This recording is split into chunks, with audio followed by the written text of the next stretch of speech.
Good afternoon, everyone, and welcome to the annual meeting of New Champions here in Tianjin. We're so happy to have those in the room and also those online joining us from afar on this issue briefing on soil matters. I'm Tanya Strauss, and as the head of food and water here at the World Economic Forum, I'm very excited for the distinguished panel that's joining me for this conversation to not only keep the well-hidden secret and power of soil, but also convince you all that we have a ton to do together on the matter. So let me first start by introducing our amazing panel. Dr. Shenggen Fan, the chair and professor of China Agricultural University, as well as the vice chair of the International Rice Research Institute, IRRI. Ms. Doris Yu, the Senior Vice President of China for Yara International, oh, you guys switched on me. Okay, very nice. Ollie Silverstein, President and Group CEO of Desert Control, and also a uplink innovator. And then Will, who I now see on my left, is the Regional Managing Director for Asia Pacific for the Nature Conservancy. As we get started, I just want to talk about the fact that intensive farming has really damaged the agriculture ecosystem worldwide. We are looking at soil, which has produced 95% of the food we eat for millennia. And now a third of that soil globally is degraded. And we're looking at the opportunity to think about that here in China while we're in Tianjin. About 40% of arable land in China is also degraded. What does that mean? Why does soil matter? What is important about the role of soil? I think we all have a romantic perspective when we think of soil. It's dark and rich and it grows the foods we like to eat. But when it's degraded, it doesn't have the nutrient density, the water retention, and the importance of what it can do for climate and nature goals, as well as build farmer resilience around the world. Those farmers are someone that I really want to focus on as we discuss the role of healthy soil. 500 million small farmers around the world are the backbone of the food supply of each of us. So there is no one on earth not touched by that smallholder community. Here in China, 80% of the food for the country is generated by smallholder farmers. So they need support. Their voices and their actions and their knowledge are essential to any future transition that we would like to embark on, whether it's for net zero gains, whether it's for sustainability, whether it's for the future of consumption and economic growth. We need to work around the smallholder farmer. After energy, food will be the most significant transformation of our time. I strongly believe that. And I think the role of soil is underestimated. And that's exactly what we want to get into today with the discussion. So let me first turn to Dr. Shenggen Fan. I think there's few people who have such a comprehensive view of food systems in the world, if I may. So maybe over to you on how do we approach these daunting challenges in terms of the role of soil? Well, here in China, we say that soil is the mother of everything, including food. So without soil, I think there will be no human being. So that's the importance of soil. As Tanya said, that unfortunately, our land, our soil have been degraded globally and here in China. It's not just 40% degradation, but also soil contamination. So many soils will not be able to be used for food production. Heavy metals, will cause health issues for the consumers, and the smallholders obviously will suffer from that. So what do we do with that? We know that better soil can contribute to better food and nutrition security. Nutrition, I want to emphasize the nutrition here, but a better soil, better management of land can also contribute to mitigation of the climate change. Huge potential and huge unknowns right now. So that's a potential we have not tapped much on climate change. Then obviously biodiversity. The great things that the Kunming and Montreal sort of compact or agreement have been signed. But let's not forget, we still have a huge job to do because it's food, it's agriculture, and that causes 60% or maybe even 70% of the loss of biodiversity. And biodiversity is very critical for our future food and nutrition security because diverse foods from diverse genetics, diverse types of food will help us to increase our diet. So here in China, just a couple of sentences about China. Chinese government has recognized the importance of land. This red line of 1.8 billion mu land has to be protected at any cost. But the quality of that land and the soil of the land is equally important. The government has introduced, for example, the big campaign of using organic fertilizers, big campaign to reduce the use of chemical fertilizers. So all this will help. And then at smallholders, how smallholders can benefit from that, from regenerative agriculture, circular agriculture, from the mixed, let's say, crop and livestock food system. Now center is about trade. Because urbanization, income increase, China imports 160 million tons of food every year. Most of this came from Brazil, from US, which also means every year Chinese is importing 160 millions of topsoil, they need soil to produce, and they come back to China. They will be, or they are, in the waste stream of urban centers, and even more gradually, the rural areas. This sort of nutrition imbalance globally is a serious issue for us to consider. I will come back to that. Thank you, Tanya. No, thanks so much, Shagan. I think we definitely want to come back to you because understanding these challenges is integral. What can we do about them, right? I wanted to sort of just emphasize two things you said that are really important. I mean, one is around the fact that farms are right now one of the greatest emitters of carbon. How do we transform them into being the biggest sinks for all kinds of positive nutrient density, right, across emissions? So that's number one. The second one is really to move not just from quantity, but the quality of how we're thinking about our land, our soil, and the resources required to preserve that. So let's come back in terms of the way we can address some of those opportunities. To harness the nexus of soil health and the role of the producer communities and some of these enabling factors that I think we'll get into, like finance and technology and policy to support those farmers to make those transitions, the World Economic Forum has been working for the past 2 years on a program called 100 Million Farmers. Why 100 million? I mentioned earlier that worldwide we have over 500 million small farms that are really the backbone of our food supply. If we can reach at least 20% of them, that's a tipping point. How do we all come together and really help to aggregate the work we're doing, not to just to have 1 + 1 = 2, but real system change and support 100 million farmers to make those transitions to climate smart, water smart, sustainable practices going forward. And I'm so pleased to introduce Doris from Yara, who's one of the leading partners on the soil health part of that program. It will look at farmer finance, rethinking economics of the grower community, but also the role of soil health and data. So Doris, maybe over to you on how are farmers dealing with this crisis and what are companies like Yara doing? Sure. First, thanks Tanya and Forum for inviting Yara and myself to join this very important topic, and also very much echo Professor Fan's comments. To answer the question, food security here in China and across the globe ultimately depends on two things. One, soil health, and second, really the farmers who build and maintain that health. And farmers, particularly smallholder farmers, are really, as Tanya rightly pointed out, are the backbone of the global food system. And what is smallholder farmers? Smallholder farmers in China is defined as farmers who work on plots of land that is less than 0.7 hectare or less than 10 mu. There are today 600 million family farms across the world, and 70% of them are smallholder farms. In China, 210 million smallholder farms makes up 98% of the total farming population.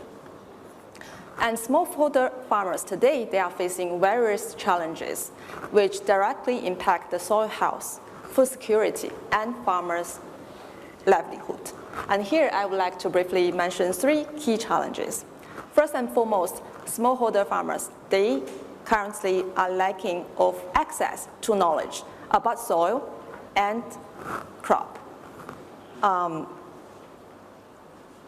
such as soil health indicators and analytics, which support the decision-making on the crop and soil management strategies. And secondly, there is the lack of access to technology, including precision irrigation system, smart farming tools, and often the time, this is not about only the technology, but also infrastructure and digital, including digital infrastructure that is not accessible to many rural and mountainous areas.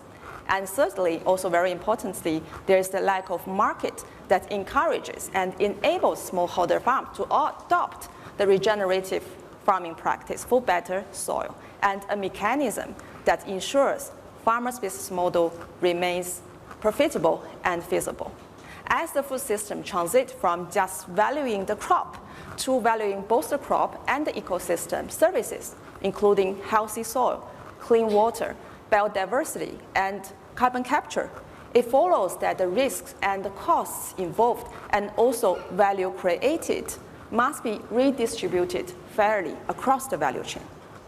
So to solve those challenges, particularly for the first two, digital innovations can act as a key enabler to empower the smallholder farmers to gain access to knowledge and technology for soil and regenerative farming practice. And recently, there has been increasing investment in this space, and Yara also over the years made significant investment around digital. For example, Yara globally has established 6 regional digital hubs, including 3 in Asia and 1 in Shanghai. And back in 2021, the China Digital Hub launched a knowledge exchange platform called 问问农, connecting millions of farmers to local experts and agronomists, providing really the crop diagnosis and recommendations powered by the latest technology.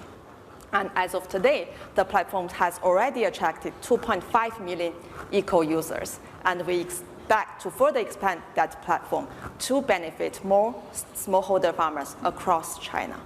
And on the third challenge, as I just mentioned, it really requires a close collaboration along the value chain. One great example I would very much like to share is a project called Growing Potato Farmers in Kenya. In Kenya, potato is the second largest, most important crop after maize. 800,000 smallholder farms cultivate potatoes, which resulted in 2.7 million downstream employment and contributes almost $500 million to Kenya's national economy. And on that project, Yara worked closely with the ecosystem partners such as Biocrop Science and Agricole to provide agriculture input package, including soil testing, seed, crop nutrition, and protection solutions to really help the farmers, smallholder farms, to increase the yield and improve quality of the crop. Meanwhile, the Co-op Bank of Kenya provides really affordable financing options to the smallholder farmers, and the company called Simplify provides guaranteed offtake of the quality produce from the farmers. In this way, Yara really strives to build an end-to-end ecosystem to help the farmers really tackle the challenges I just mentioned earlier. And in the future, we also look forward to build more similar value chain partnerships to support the farmers, mostly smallholder farmers, to achieve sustainable food production and enhanced livelihood. Doris, thanks so much. I mean, I think the importance of this knowledge marketplace cannot be underscored, right? I think it's so, even thinking about the 2 million farmers you already have that are engaging with this, it's a huge opportunity to start to think about their needs and create fit-for-purpose solutions. And I know that you two changed seats on me, so I'm just gonna keep you on your toes and go to Will first, because we've been talking about the role of finance. And I know that the nature-based solutions agenda is starting to look at how do we monetize and look at a series of co-benefits, which is really what soil health can provide, whether it's water retention, biodiversity retention, or some of the other areas that both Doris and Chengyan mentioned. From a TNC perspective, what are you seeing, and how can we finance this transition? Do we hold water? You're gonna love my water puns as we go, but do we hold water? Are the banks and the insurance sector gonna be interested in this? How do we attract them? Well, thanks, Tanya, and it's a good question, and I might just tell a little bit of a story about how we're approaching this, because I think you need to look at it from the fundamentals from a farmer's perspective, not necessarily just the market more broadly. But just briefly, the Nature Conservancy is working in 70 countries around the world. We have 2 main goals, biodiversity and tackling climate change, but we realised that the only way really to tackle biodiversity and deal with climate change was to also be working on sustainable agriculture and food production, which is why I'm up here on the panel today as opposed to a biodiversity panel. And the global stats really drive this home. We've heard some already, but 90% of the land use change globally is driven by food production and agriculture. 70% of freshwater use is related to agriculture and food production. So for a conservation organisation, we really need to be working on this type of topic. We also realise that we don't win on conservation, we don't win on any of these topics unless we bring rural communities, farming communities and people along in the journey. They need to benefit from this transition towards a sort of a conservation-friendly future or a climate-safe future. So putting people and putting farmers, to Tanya's point, at the centre of everything we do is really critical. Which brings us to China. In China, the government, rightly so, has put a huge focus on food security and also on rural economic development. And to do this, they're showing increasing interest in more sustainable agricultural production, as we've heard about from Dr. Fan. You see less soil loss, you see less evaporation, increased fertility of the soil. And one methodology that we've tested is this, it's called conservation tillage. So rather than, in simple terms, rather than clearing the crop residue at the end of a harvest, you leave it on the soil. And this protects the soil, it helps it to retain moisture, it helps build up carbon, it helps get, you see earthworms coming back when they once were not there. And we've been working with Dr. Fan's team to assess the benefits of this, and I'm coming to the point of the question around the economic benefits and how we finance it. But in the Yellow River Basin, where we've been working on this, particularly around the wheat farming, and it's only a very small sample size at this point in time, so I don't want to suggest that it could be rolled out elsewhere, but you're seeing very substantial improvement from a farming point of view. So a 10% improvement in soil fertility, a 7% increase in carbon sequestration, which we're not trading yet, we're not trying to sell those carbon credits, a 7% increase in soil water storage, so going to Tanya's point about the ability for the soil to actually retain water. And this is coming to the point of the question, a 20% increase in income, a 58% decrease in fossil fuel use for the farmer, and a 17% decrease in costs overall. So this is where it starts to make economic sense for farmers, and then if they can be tied to getting guaranteed sort of income as well. So from our point of view, yes, there are trading mechanisms out there. It's carbon, there could be water trading, there could be biodiversity trading in the future, which are all very exciting. But if you go back to the basic economic model for a farmer, if they can reduce their costs, increase their productivity, and then get some preferential buying through a company, that's a massive uptick for them, and it makes sense economically without carbon trading perhaps, and that may come down the pipeline in the future, which would be great. No, that sounds great to me, because otherwise we'll be waiting for a while until we figure out carbon trading for agriculture and food around the world. And I think we don't have that, we don't have the luxury of time. And Schengen will know this better than me. Do we have 6 harvests left until 2030 or 7? I think it's 6. I mean, we have to get this right? So I think what you're talking about, and to Doris's point on the integrated value chain itself, that it's not just one single support, it's this whole bundled approach of how we address some of the challenges they're facing. And now I definitely want to come to Ali on this, because innovation holds a number of ways in which we address this. So as a recent Uplink top innovator, what are you seeing out there in terms of bold innovations, and what do you need as an innovator to be supported to scale those up? Yeah, thank you, Tanya. We definitely see a lot of bold innovations out there, and I think we definitely need them as well. I'd like to comment on Will's point on being on this panel rather than a biodiversity one. But if we think about the loss of soil that we have, 12 million hectares of fertile land perish to desertification every year. That's 2,000 football fields every hour turning to sand. Now that is truly biodiversity loss. I did a calculation of that, and I kind of figured out that is in weight of biodiversity loss equal to something like 25 million fully grown elephants that we lose every year. So innovation is definitely needed in this area, and I think it's important in the area of innovation to appreciate the complexity and interconnectivity as well between soil, water, carbon, biodiversity, natural resources, and even energy, right? And those are the most important input costs for the farmer as well. And I believe that solutions to this lie at the intersection between science, technology and in close harmony with nature. I mean, if we're going to solve this as well, we're going to need to look at new and multidisciplinary approaches. We're not going to solve those problems with the same kind of thinking that's created them. I think we at Desert Control are one example of that, where we've taken knowledge from basically oil and gas industry and from Norway, where we have lots of knowledge in geology, rheology, fluid dynamics, nanotechnology, etc. And we've created a solution to liquefy natural minerals that are very critical and important to the soil in a way that we can bring them back and restore degraded soils with results of reducing water consumption by up to 50%, which also enables us to utilize much better the important nutrients and other inputs, reducing soil salinization and constant degradation of the soil.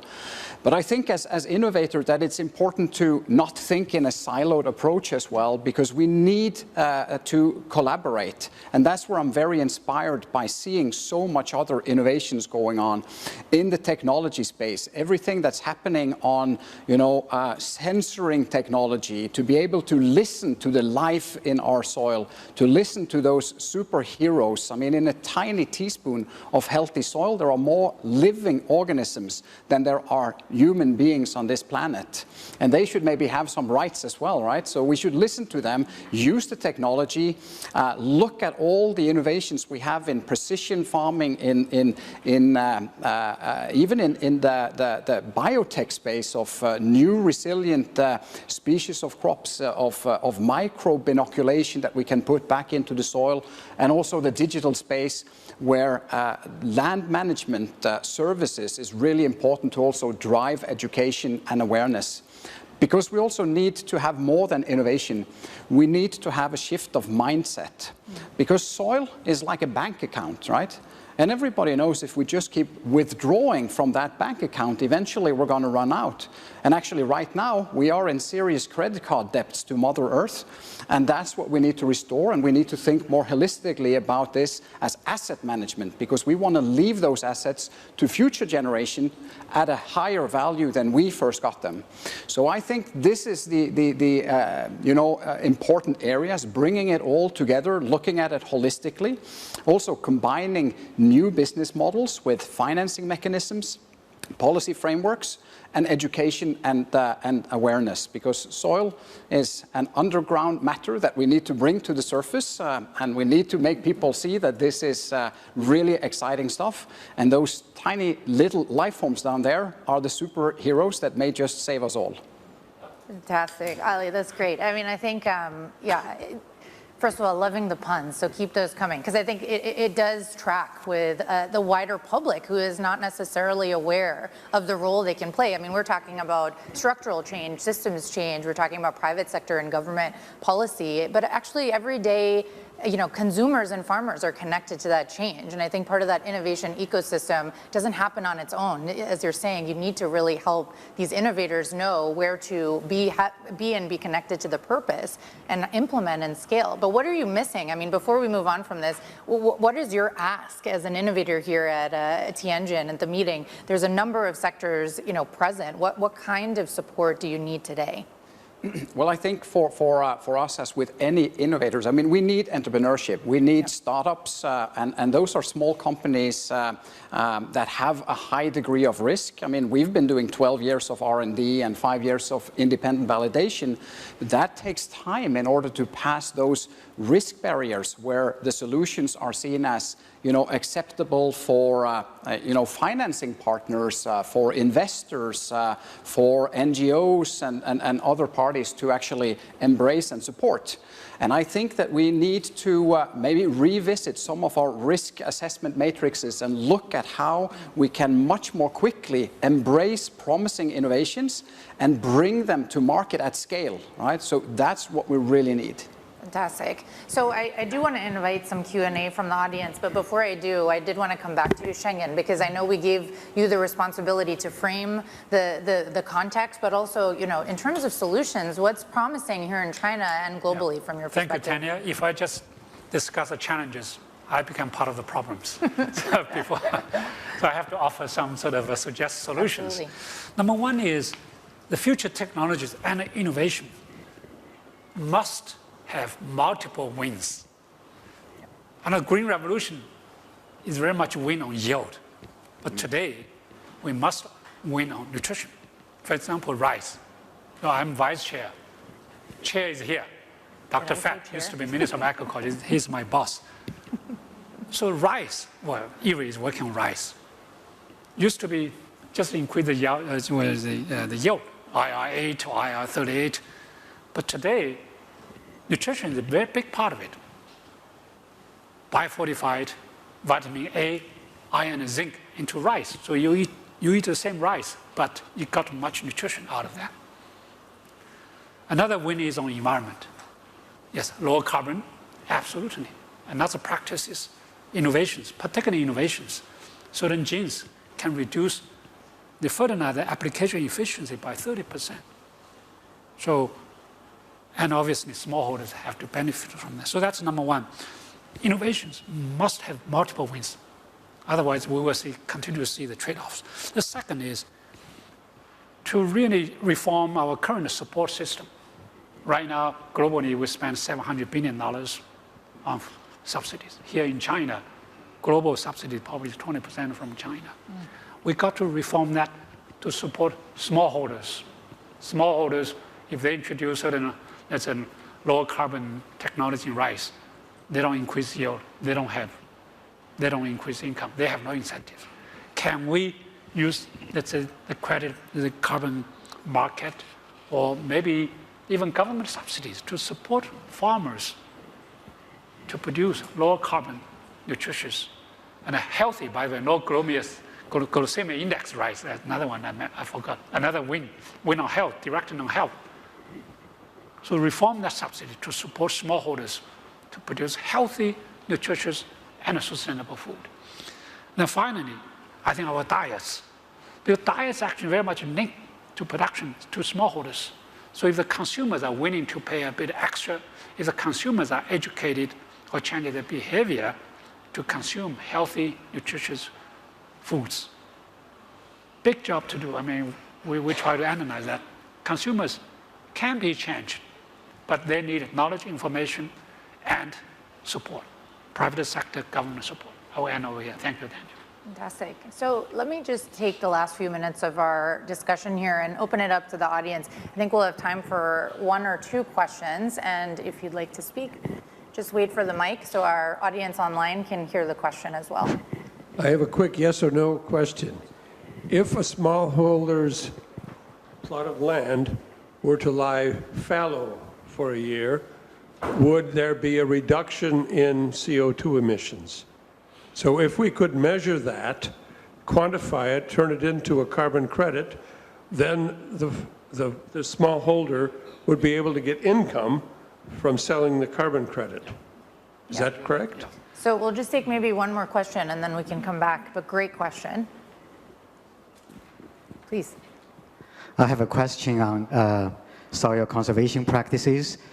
So today, certainly there's a lot of technology and best practices available for commercial scale, large farmers, but we're talking about over 500 million smallholder farmers.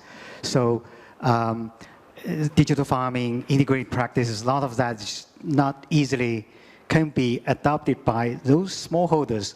So my question is on what can we do? I mean, the government, the NGOs, business can do to encourage smallholder farmers to adopt some of the perhaps practical or easily adoptable practices, and just want to get an opinion from the panelists. Thank you for your question.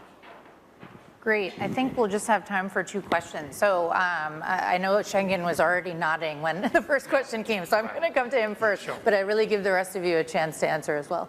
Yeah. Please. I don't follow that. Yes, absolutely. There will be carbon sequestration from that. In northern part of China, actually very close to here, maybe 50 kilometers away from here, the underground water has really come down to the historical low level. This is the place, hot space, hot spot for underground water use. So what the government has done is to give farmers 500 yuan subsidy per move without doing anything, particularly without using underground water. 500 yuan per mu, you can multiply that by 15, come to a hectare. Maybe $1,000 per hectare, that's pretty significant money. So farmers are doing that already, but not necessarily using a carbon sequestration methodology. It's more underground water depletion. So that's, I think, then the incentive for farmers to adopt some sort of more it's a conservation type of technology. Yes, absolutely.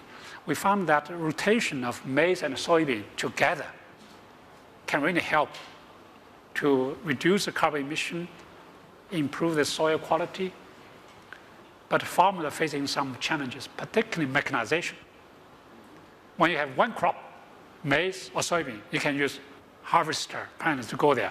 But when you have two crops and they are rotated or maybe intercropping, that's a challenge. So that must be solved. Doris, do you agree? Do you want to come in? And then Ali right after that.